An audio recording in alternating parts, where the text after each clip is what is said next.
Le 1er octobre 1983, en pleine nuit, des coups à sa porte tirent Normand Lacombe de son sommeil.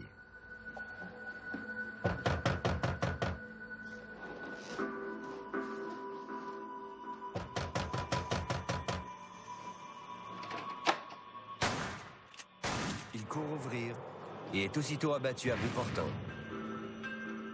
Sa femme, Jocelyne Levasseur, accourt et constate que l'homme de 32 ans est à l'agonie. Mon père a reçu le téléphone comme quoi que vite, viens chez nous, Normand est à terre, t'as après mourir. C'est Jocelyne qui l'avait appelé. Quand il est arrivé en haut, la porte était ouverte. Fait qu'il est arrivé, il était couché à la tête dans le passage. Il n'y avait pas de sang, il n'y avait pas rien. J'ai demandé à ma belle-sœur qu'est-ce qui s'est passé, Elle n'a pas dit « je sais pas », elle dit rien qu'il va mourir, L'assassinat de ce Montréalais pourtant modeste s'avéra le résultat d'un complot aux ramifications compliquées. Il faudra bien des années aux enquêteurs montréalais pour débrouiller le mystère.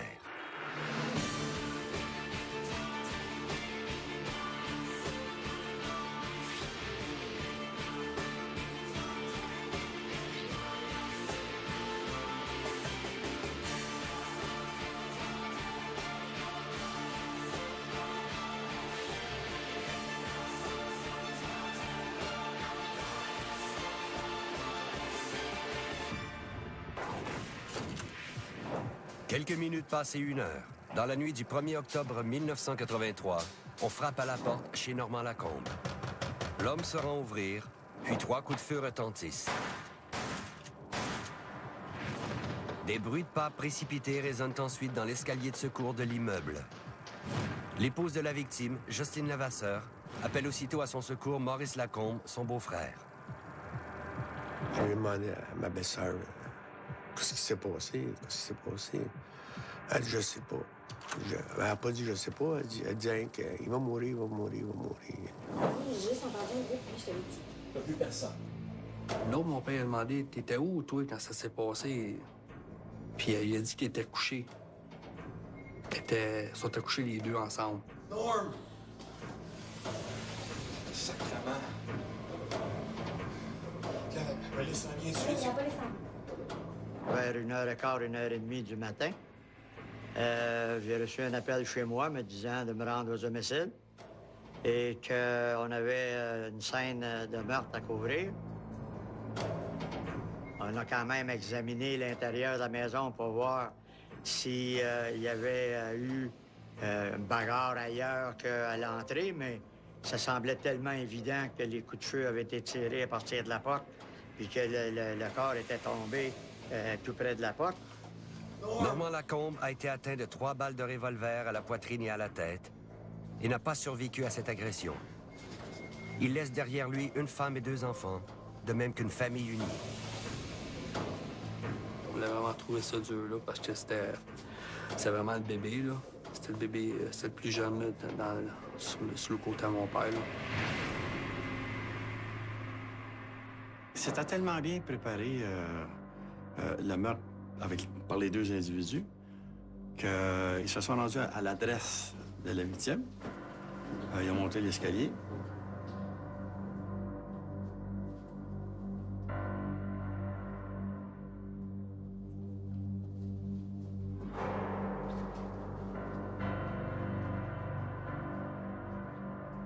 Mais avant de cogner à la porte chez Normand, ils ont pris un papier cellophane, fait une petite boule avec ça, qu'ils ont mis chez le voisin, dans l'œil magique du voisin.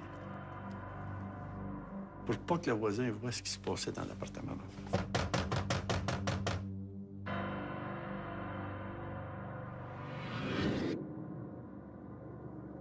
Donc, quand ils ont tiré, là, le voisin est venu pour regarder. Pas voir, il n'y a rien.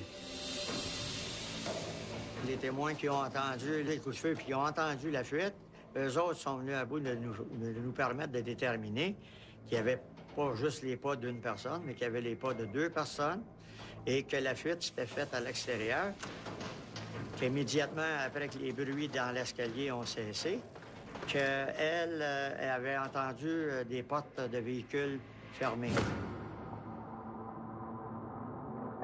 Quand on arrive sur une scène semblable, il y a toujours plusieurs hypothèses qui viennent à l'esprit. Ceux qui ont commis le crime à l'époque avaient déjà planifié ne pas être vus par qui que ce soit, puis qui avaient choisi l'heure aussi pour exécuter le crime. Les assassins de Normand-Lacombe ont donc planifié leur coup comme des professionnels. Qui pouvait donc en vouloir à cet homme qui n'est jamais apparu sur le radar de la police? Les enquêteurs vont se mettre en frais d'en savoir plus sur son compte. Mon oncle Normand, c'était dans le temps, il faisait du towing. Quasiment tout le monde à la Chine le connaissait. La preuve, c'est qu'au salon, c'était plein, là, plein bar en bord. Puis c'est un homme qui était... que moi, je me rappelle, j'étais jeune. C'est un homme qui était bien gentil. Une personne l'appelait, c'était en panne 2-3 heures du matin, qui n'avait pas d'argent. Il l'appelait « Norm, tu peux-tu me dépanner? » Il n'y avait pas de problème avec ça, là. Au cours de leur enquête, les policiers apprennent que la victime aurait trempé dans une transaction de drogue.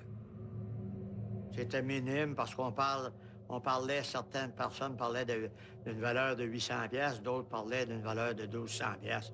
C'était minime comme transaction.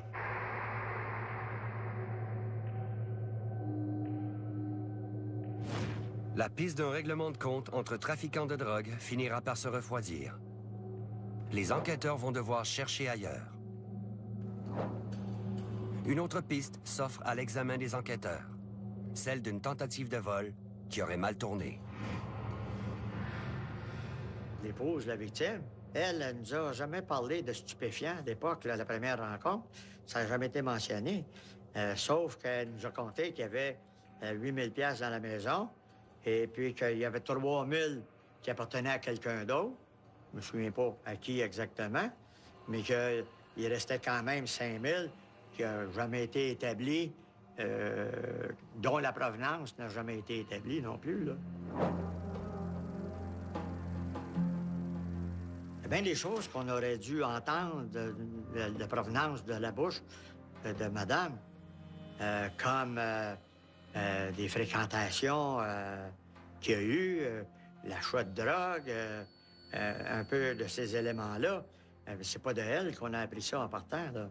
C'est de quelqu'un d'autre qu'on l'a appris. Ça nous avait dit, écoutez, il y a un gars des Hells Angels ou un gars des motos qui est venu ici. Il savait qu'il y avait de l'argent. Peut-être lui qui est venu ici, qui a tué mon mari pour venir voler l'argent. Mais il n'y a jamais été question de ça. Si les motards sont venus à l'esprit de l'enquêteur Bisson à l'époque, c'est que Normand-Lacombe était un adepte de la moto.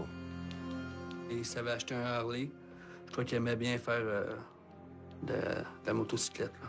Je sais qu'il s'est déjà ramassé sur la rue Sainte-Catherine, Saint-Laurent, en quelque part, dans un pôle room, pour aller jouer au billard. Puis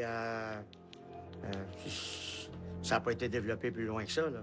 L'hypothèse du vol raté des 8000 $ qui dormaient chez Normand-Lacombe, pas plus que celle d'un règlement de compte lié au trafic de drogue, n'ont résisté à l'examen des enquêteurs Bellemare et Bisson.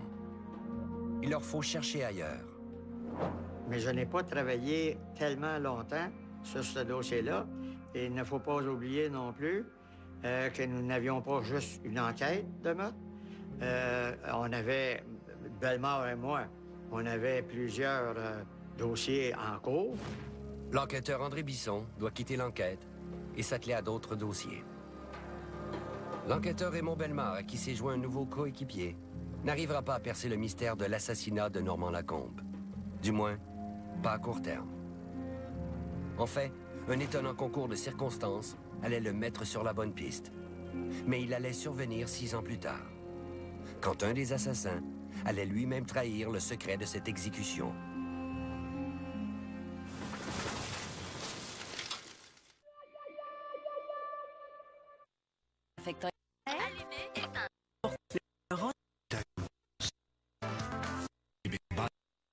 La supervision des parents est suggérée.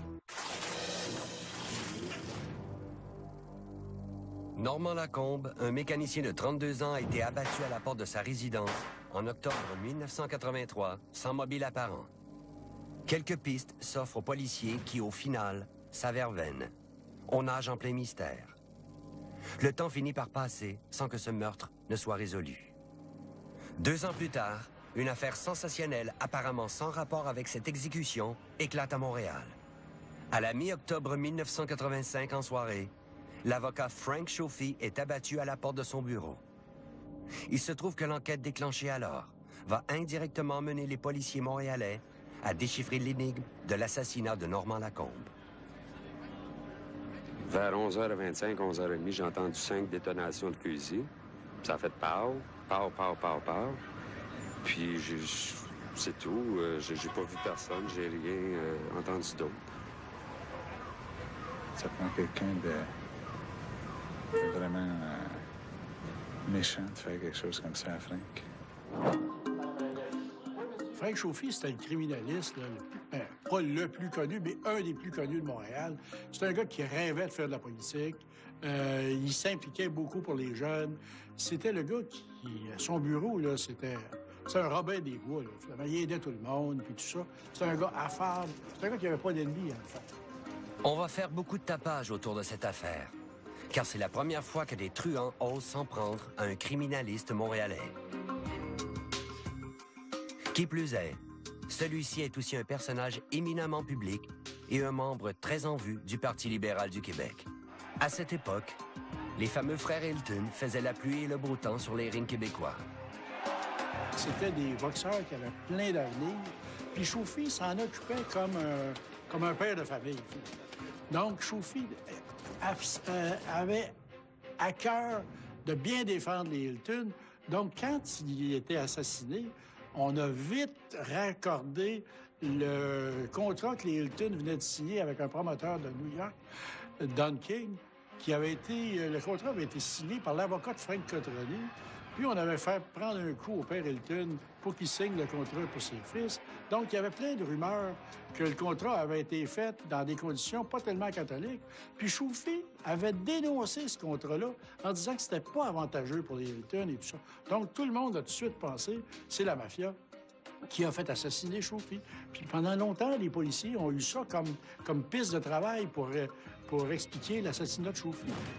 4 ans après le drame, en 1989, un indicateur annonce à des policiers que le coup est plutôt le fait de Michael Fidanoglou, un toxicomane incorrigible, doublé d'un braqueur de banque en Syrie qui avait eu recours au service de l'avocat. Finalement, c'était pas ça du tout. C'était un problème d'un client un peu fou de Chauffy qui était insatisfait d'une décision qu'un juge avait rendue et qui s'en est pris à Frank Chauffy. Il l'a assassiné pour une niaiserie, finalement. Selon la source des policiers, Fidanoglou était assisté d'un complice, Michael Sarandou, lui aussi toxicomane et tête brûlée. Cette information ne permet pas de porter une quelconque accusation contre les suspects, des durs à cuire notoires qui trempent dans le crime depuis leur adolescence. On aura beau remuer ciel et terre, on ne trouvera pas d'autres indices. Peu de temps après, on coffre Sarandou. À la sortie d'un restaurant, il a abattu de 4 balles à la tête sa toute nouvelle amie de cœur, avec laquelle il venait de se disputer. Donc là, il est cuit comme meurtrier de sa blonde, mais il est aussi recherché pour une série de hold-up. Le criminel habitué des prisons et familier des milieux policiers estime n'avoir rien à perdre. En échange de certains avantages qu'il négocie avec les policiers, il consent à faire des révélations sur certains meurtres non résolus, à la condition que l'on ne porte aucune accusation contre lui. Il confie avoir bel et bien été le complice de Fidanoglou dans l'assassinat de l'avocat Chauffy. On va voir ce qu'on peut faire. On va voir ça. On ne peut pas utiliser une déclaration comme ça contre lui, à moins que les policiers trouvent de la preuve indépendante, trouvent d'autres témoins pour poursuivre le dossier. Mais la seule déclaration d'un accusé, d'un auteur de crime, n'est pas suffisante pour arriver à porter des accusations. Mais une autre confidence de Sarandou va avoir des répercussions. C'est toi qui l'as tué. T'as tué Normand Lacombe. Oui. En effet, il révèle être l'assassin de Normand Lacombe. Là encore, Fidanoglou était de l'expédition. La déclaration de Michel Sarandou ne manque pas de parvenir à l'enquêteur Bellemare, qui rouvre le dossier du meurtre de Normand Lacombe. Son partenaire d'il y a 6 ans André Bisson n'est pas disponible. C'est Jean-Guy Auger qui sera à ses côtés. Et on a retracé les gens qui étaient autour de ça depuis 7 ans, qui auraient pu bouger. Et on a localisé les personnes impliquées. Ce que Sarandou a raconté aux policiers, c'est qu'il a été payé 10 000 $ par un certain Roger pour assassiner Normand Lacombe. 10 000 piastres, ouais. Pour te débarrasser. L'enquêteur Bellemare fait aussitôt le lien. Un ami de Normand Lacombe se prénommait effectivement Roger. À un moment donné, on a rencontré le fameux Roger qu'on avait identifié à ce moment-là comme Roger Loiseau. Les enquêteurs s'attaquent donc au maillon qu'il estime le plus faible de la chaîne, Roger Loiseau, un type rangé, sans histoire. Là, j'ai constaté qu'il y avait une vie stable. Il y avait une conjointe qui était enceinte à ce moment-là. Il y avait un bon travail. Raymond Bellemare et Jean-Guy Auger sont sûrs de l'information qu'ils tiennent de Michael Sarandou. Ils ne connaissent pas tous les tenants et aboutissants du complot qui a mené à l'assassinat de Normand Lacombe. Mais ils ont la certitude que Roger Loiseau en faisait partie.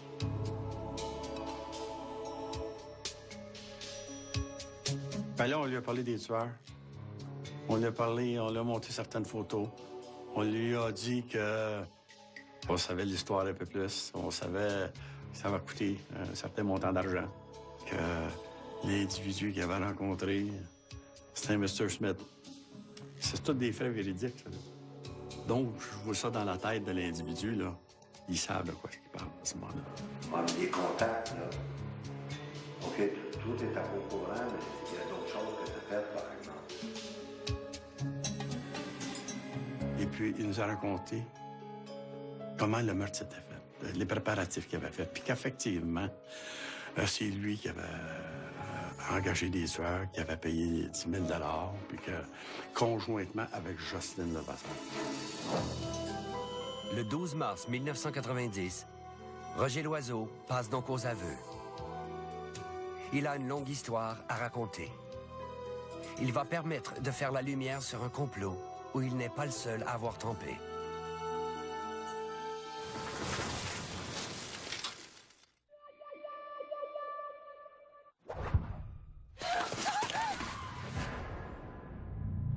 C'est la promotion, le Sofa Surprise Brick. Plus de 220 électros LG à gagner et profitez de rabais incroyables. Ce réfrigérateur LG, 1199 $. Obtenez 10 % de rabais et soulevez pour gagner jusqu'à un autre 15 % seulement chez Brick. Il y a quelque chose au sujet des caramels Werther's qui rend ce chocolat si lisse et crémeux. C'est plus qu'un goût, c'est une expérience. Croyez-vous en la magie? C'est magique. C'est le réconfort qui vient du seul caramel digne d'être enveloppé dans une papillote dorée. Croyez-vous en la magie? Les chocolats au caramel Werther's Original, le goût du réconfort. Qui est-ce qui a mis son véhicule dans mon stationnement? C'est moi. Très beau, hein? Merci, M. Dubé. Cette année, Chevrolet a rendu ses propriétaires plus fiers que jamais avec ses véhicules les plus sécuritaires, les plus fiables et les plus éco-énergétiques qui soient. Et c'est le moment de vous en procurer un pendant le sprint final 2011.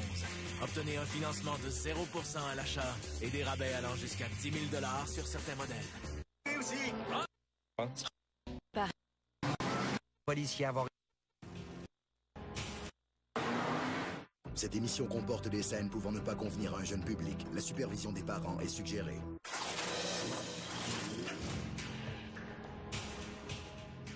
Normand Lacombe, un mécanicien de 32 ans, a été abattu à la porte de sa résidence en octobre 1983, sans mobile apparent. Les enquêteurs ne tardent pas à nager en plein mystère.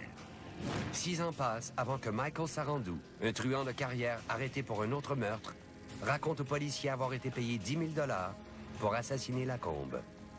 Il aurait fait affaire avec un ami de la victime. Roger Loiseau, l'ami en question, cuisiné par les enquêteurs, décide de se mettre à table. L'histoire qu'il raconte ne manque pas de rebondissements.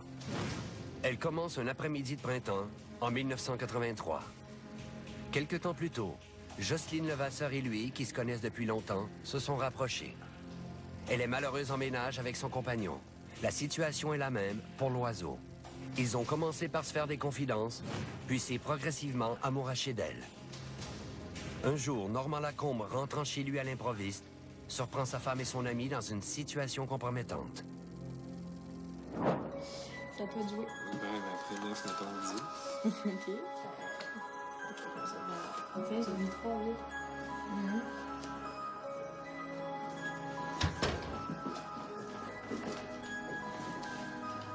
Qu'est-ce que tu fais? J'ai le 4. Ah bon, non, joue au 4. La colère de Normand Lacombe explose aussitôt.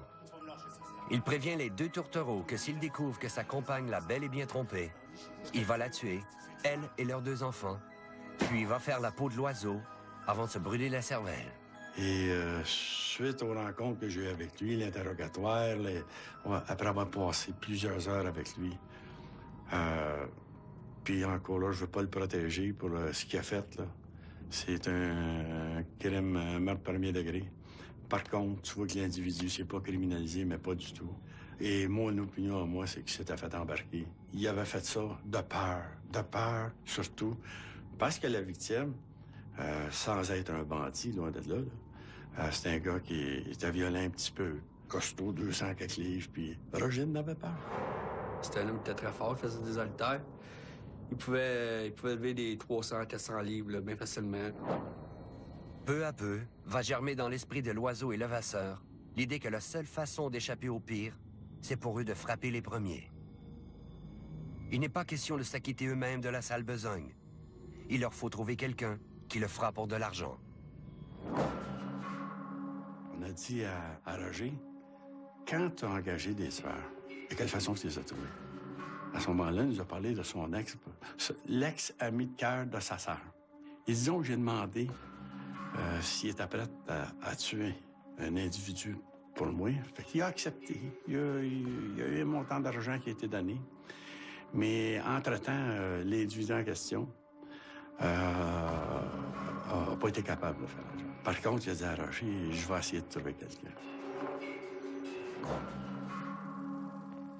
Un certain Simard, un pusher de quartier, le met en relation avec une connaissance, une dame Baudin, qui a des contacts dans les milieux mafieux. Elle connaît un certain Marcel Sacatelli.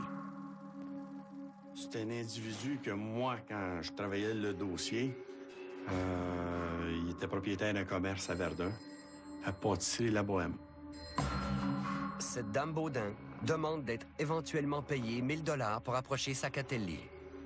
Au bout du compte, elle met celui-ci en contact avec l'oiseau. Les deux compères s'entendent.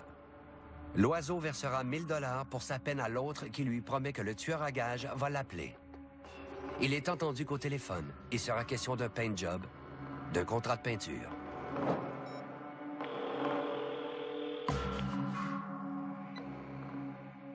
Fait qu'une journée, Roger a reçu un téléphone, un individu qui lui a dit I'm calling for a paint job. C'est en anglais.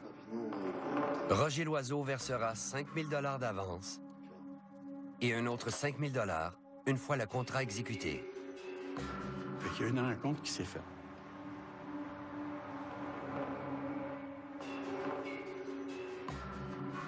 Roger a donné le 5000 $.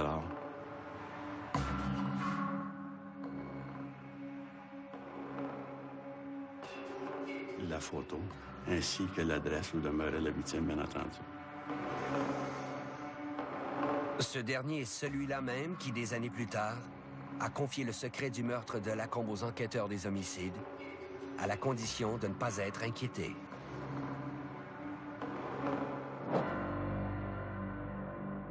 Il s'est écoulé un petit peu de temps, et finalement, dans la soirée, je pense du 30 septembre 83, un des individus a appelé Roger pour lui dire c'est à soir que ça se fait.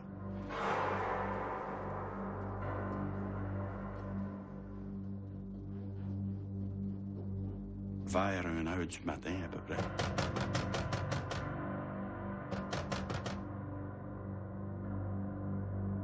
Ça a cogné à la porte. Et puis, il s'est fait tirer de 3 balles de revolver.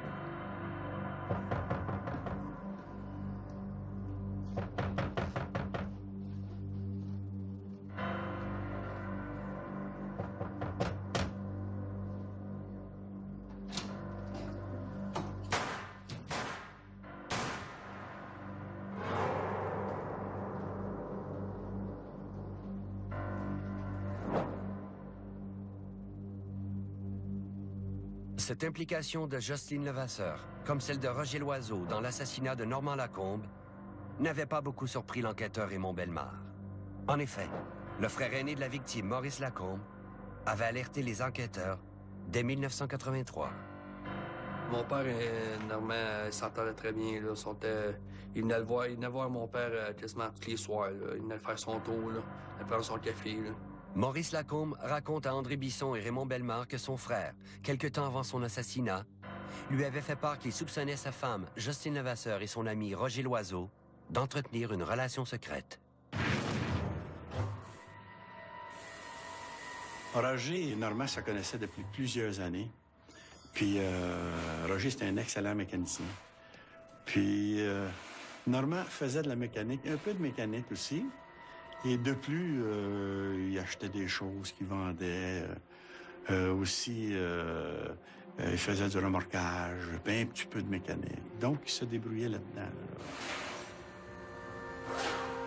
Roger Loiseau, c'était un ami de la famille. J'ai des photos de lui que il est dédié à Père Noël, puis je suis sur ses genoux quand je suis bien jeune, là, mais après ça,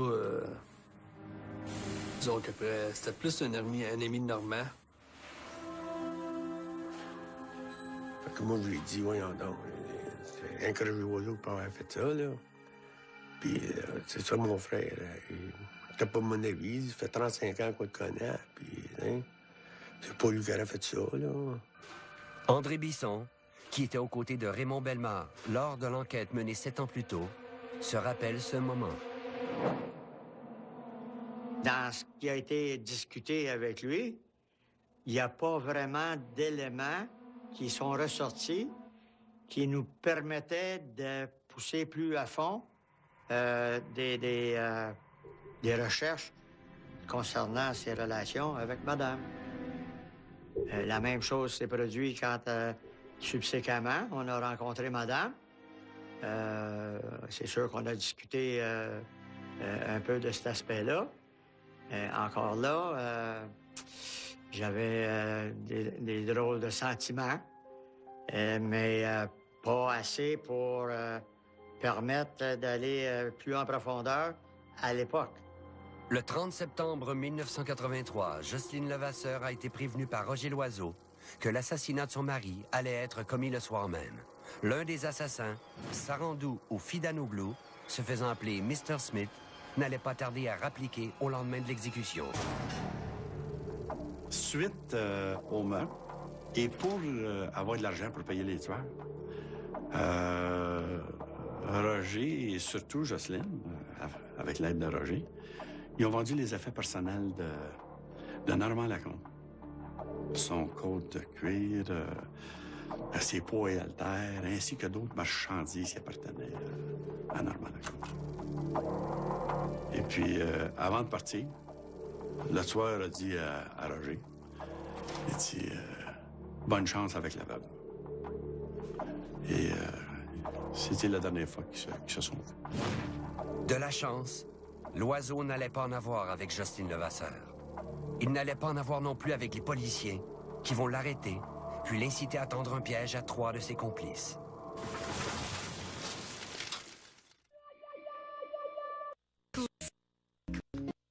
Bernal,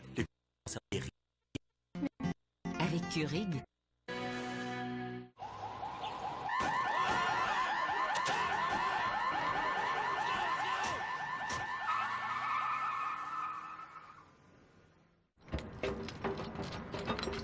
Cette émission comporte des scènes pouvant ne pas convenir à un jeune public. La supervision des parents est suggérée.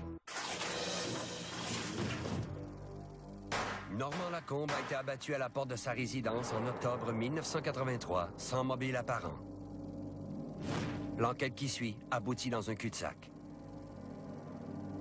6 ans plus tard, Michael Sarandou raconte aux policiers avoir été payé 10 000 $ pour commettre cet assassinat, commandé par Jocelyne Levasseur et un ami Roger Loiseau.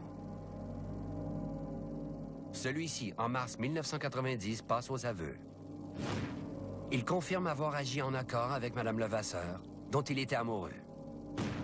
Cette affirmation ne suffit pas à porter les accusations contre celle-ci. Il va falloir lui tendre un piège. Tu devrais pas rester ici. Suite au match, il y a eu fréquentation, mais qui n'a pas duré vraiment longtemps. Reste, on va pas tant. Sérieux? Oui, Jocelyne a décidé de... Non, non, on ne veut plus se revoir. Et donc, la liaison a été terminée. Ça y a plus 3 ans, ça remet de ça. Ça y a plus 3 ans. Puis là, quand on l'arrête, là, sa vie est rangée. Donc, ça m'a fait penser un petit peu là, que c'était triste dans le fond. T'sais.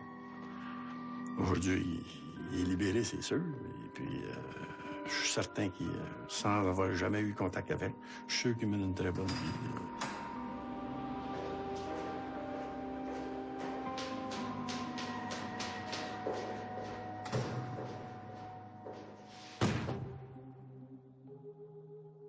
On a continué l'enquête avec lui. Puis c'est un gars qui était extrêmement calme, gentil, poli.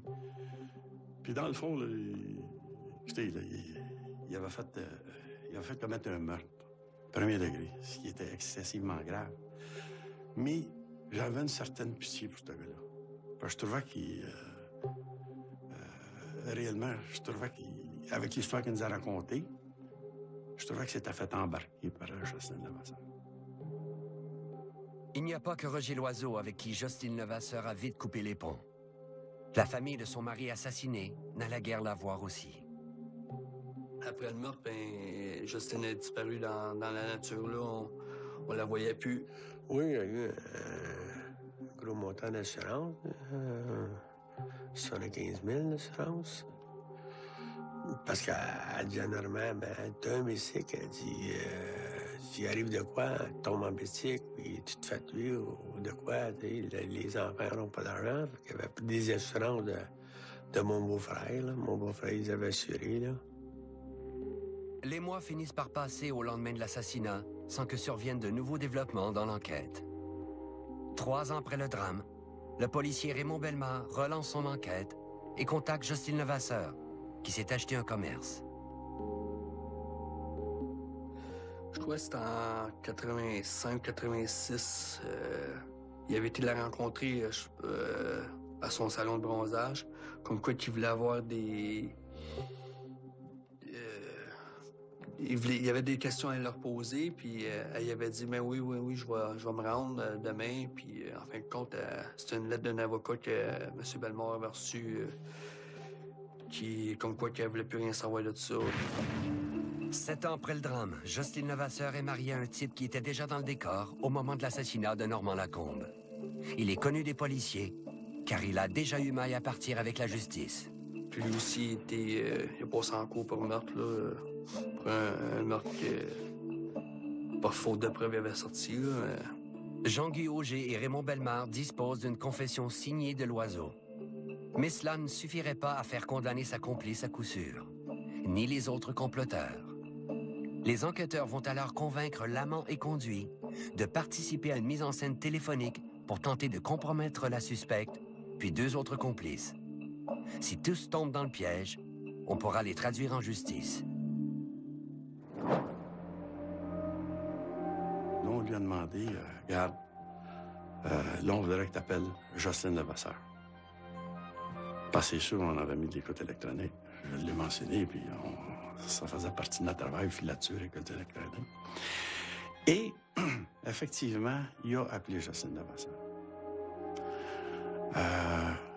Il lui a parlé que les enquêteurs étaient venus le rencontrer, puis que ça le fatiguait énormément. Le prétexte qu'invoque Loiseau auprès de son ex-flamme, il est sans le sou et aurait besoin qu'elle le dépanne. Après tout, elle avait touché une indemnité des assurances. Son interlocutrice se montre d'abord surprise de son appel. Loiseau s'amène ensuite sur le terrain miné du meurtre de Lacombe. Il se plaint d'être victime du harcèlement des policiers. Sans s'impliquer, celui-là, tu voyais qu'il y avait une participation. Parce qu'elle a mentionné à ce moment-là, elle dit laisse-les faire, c'est pas grave. Là, t'hallucines, là, OK. Laisse-les fourcoyer là-dedans. Mais aussi, elle demandait, mais pourquoi tu m'appelles au téléphone pour me dire ça? Mais elle dit, je parle pas au téléphone. Fait que là, sans mentionner ça, ça faisait une certaine preuve à la cause. Donc, avec les informations qu'ils nous avaient fournies, la déclaration et l'enregistrement du paquet, là, on a arrêté finalement Jocelyne Levasseur par la suite.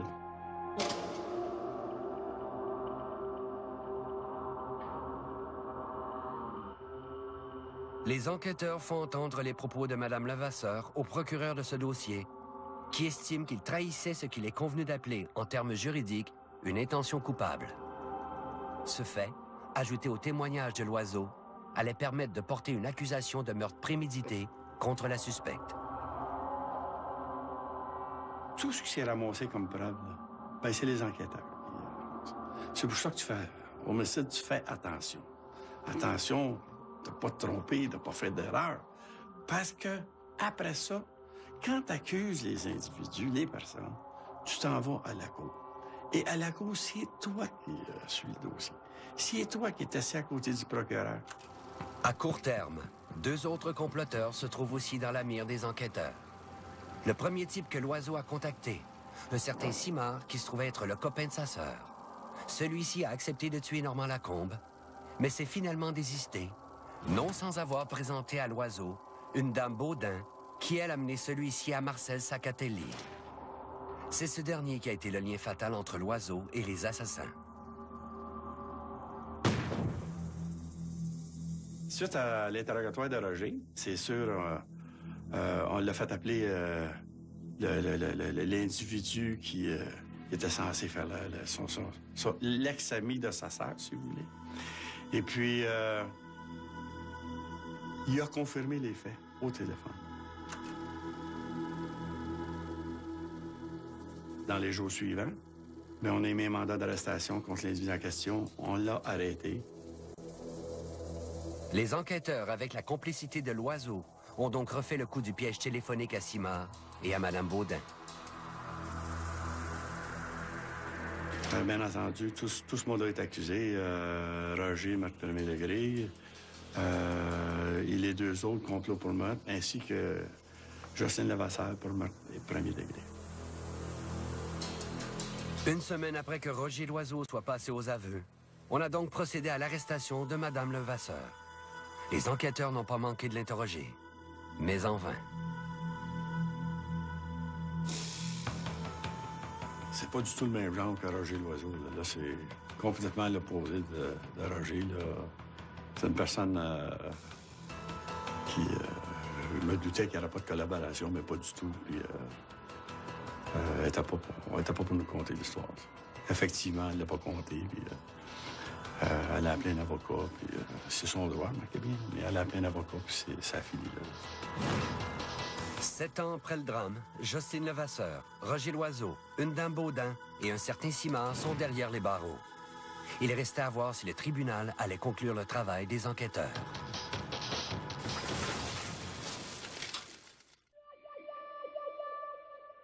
Ce soir, à Canal D, autopsie. Encore plus rapide. Vous pouvez en avoir juste un peu? Plus tard. Normand Lacombe a été abattu à la porte de sa résidence en octobre 1983. 7 ans plus tard, sa veuve Jocelyne Levasseur et un ami de la victime, Roger Loiseau, sont arrêtés puis accusés de meurtre. 2 autres comploteurs y passent aussi. On ne tarde pas à les traduire en justice. Roger Loiseau est le premier à y passer. Roger Loiseau ainsi que Jocelyne Levasseur ont été accusés de meurtre premier degré. Bien entendu, Roger a plaidé coupable à la cour à meurtre 2e degré et a été sentencé à 10 ans de pénitencier. Son premier contact, le dénommé Simard, qui avait d'abord accepté de liquider Normand Lacombe, mais s'était finalement désisté, est accusé de complot de meurtre et écope de 5 ans de prison pour avoir mené Loiseau à une dame Baudin. Il avait un casier judiciaire.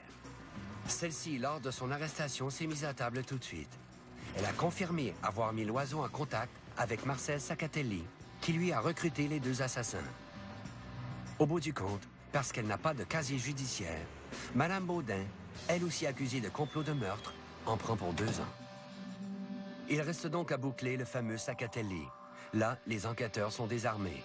On n'a pas d'autres preuves contre lui que les témoignages de l'oiseau. Il fallait se résigner à le laisser aller, lui qui était pourtant une pièce maîtresse du complot. Ce que ne peuvent pas savoir les enquêteurs, c'est que l'avenir leur réservait une agréable surprise en ce qui concerne ce Saccatelli. En attendant, la justice allait décider du sort de Jocelyne Levasseur, mais cela n'allait pas s'avérer simple. Elle se défend bien d'avoir trempé dans l'assassinat de la victime. Elle racontera en cours que c'est à la suite du décès de son compagnon qu'elle a entrepris une relation avec l'oiseau et qu'à un certain moment, celui-ci lui a fait part de sa participation au meurtre. Elle expliquera alors ne pas l'avoir dénoncé parce qu'il avait été très clair. Si elle en parlait aux policiers, il l'impliquerait dans le complot. Jocelyne Levasseur refusant d'admettre sa culpabilité, il allait donc y avoir un procès.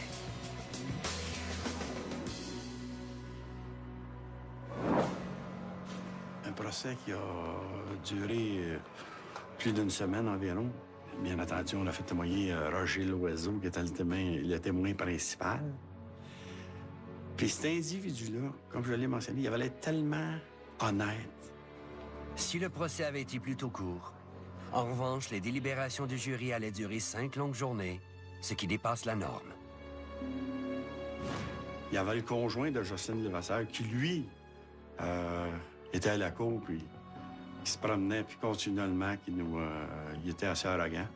Et puis, continuellement, qui nous disait « rien là va être acquitté », puis il faisait un genre d'un petit peu d'intimidation là, dans le corridor, là, tu sais. On reste calme, puis on va attendre les événements. Et c'est ce qui est arrivé. Effectivement, il a été trouvé coupable de meurtre premier degré. Comme il s'agissait d'une accusation de meurtre prémédité, Jocelyne Levasseur écope automatiquement d'une condamnation à l'emprisonnement à vie, sans possibilité de libération conditionnelle, avant 25 ans. L'affaire n'allait pas en rester là. Éventuellement, elle aboutira en Cour suprême. On ordonne la tenue d'un nouveau procès. Le procureur de l'accusation et l'avocat de Jocelyne Levasseur entament des négociations. Finalement, les avocats se sont entendus. Ça ne donnait rien de faire un nouveau procès. Elle a plaidé coupable au meurtre 2e degré. Elle a été condamnée à la prison à vie avec une libération après 10 ans. L'ironie de l'affaire, c'est que les 2 assassins, Michael Sarandou et Michael Fidanoglou, n'avaient pas été inquiétés. Pas plus que Marcel Saccatelli, l'intermédiaire principal entre lui et les commanditaires de l'assassinat. Il faudra attendre 10 autres années avant qu'ils refassent parler d'eux. Le 13 juillet 2001, un braqueur sort en trombe d'une banque du centre-ville montréalais qu'il a tenté sans succès de dévaliser et prend ses jambes à son cou. Le policier André Leclerc, qui patrouille dans le secteur, se lance à ses trousses. Mal lui en prend. Le fuyard se retourne et l'atteint de plusieurs balles avant d'être pris quelques minutes plus tard. Le policier, miraculeusement, s'en tirera. Son agresseur, lui, devra payer les pots cassés. Le braqueur n'est nul autre que Michael Sarandou, qui 12 ans plus tôt avait avoué à des enquêteurs avoir assassiné Normand Lacombe. En cet été 2001, il sort tout juste de prison pour le meurtre de sa nouvelle amie de cœur en 1989. Libéré sous condition en mai 2001, il s'en prenait à l'agent Leclerc 10 semaines plus tard. En février 2004, il est déclaré coupable de tentative de meurtre du policier Leclerc. Dans les semaines qui suivent, ce tireur fou et toxicomane invétéré est déclaré délinquant dangereux. Il ne sera pas libéré tant que les autorités n'auront pas la certitude absolue qu'il ne présente plus aucun danger. Autant dire qu'il risque de croupir en prison pour toujours. Roger Loiseau, Jocelyne Levasseur, de même que le dénommé Simard et la dame Baudin, avaient été punis. Michael Sarandou était maintenant derrière les barreaux, ad vitam aeternam. Il ne restait plus que le cas de Saccatelli et de Fidanoglou à régler. Éventuellement, l'équipe des crimes non résolus de la police montréalaise prend la relève dans le dossier. Marcel Saccatelli a été arrêté à l'automne 2004. L'ex-pâtissier avait changé de métier. Il était devenu tinoir le ramoneur et avait des problèmes de santé. En octobre 2006, 23 ans exactement après qu'il ait recruté Sarandou et Fidanoglou pour tuer Normand Lacombe, il se reconnaît coupable de complot pour meurtre et écope de 5 ans de prison. Il ne reste plus aujourd'hui qu'un seul acteur du drame qui n'ait pas été poursuivi. Les policiers manquent de preuves pour porter des accusations contre Michael Fidanoglou. Celui-ci est cependant derrière les barreaux. Tout aussi dangereux et incorrigible que son complice Sarandou, il purge une peine de prison pour avoir commis plusieurs vols à main armée. Le dossier du meurtre de Lacombe, c'est un dossier digne d'un roman policier, d'un scénario de film, parce que c'est rare, c'est très rare que ça arrive qu'une femme et son amant font tuer le mari, que la police va réussir à impliquer 6-7 personnes dans ce dossier-là, tout du monde ordinaire. C'est pas une enquête sur la mafia, les Hells Angels, puis Maurice Boucher, puis les Rizzuto. C'est un petit gars de la Chine, un petit peu, qui paye peut-être pas tous ses impôts, mais c'est un personnage bien ordinaire. Avec mon frère qui nous manque encore. Il manque toute la famille. Il y a quoi, 56 ans aujourd'hui, là? Son gars, il se semble, là. Petit dernièrement, junior, là. Il semble bien gros à son père, là. Main grandeur, main grosseur, là. C'est ça, il y a des souvenirs de ça, là.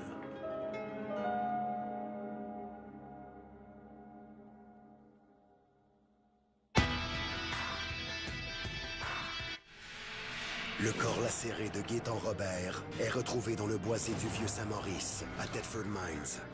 Le monde avait peur de rencontrer un tueur. Un tueur si proche, dans un instant, à Canal D.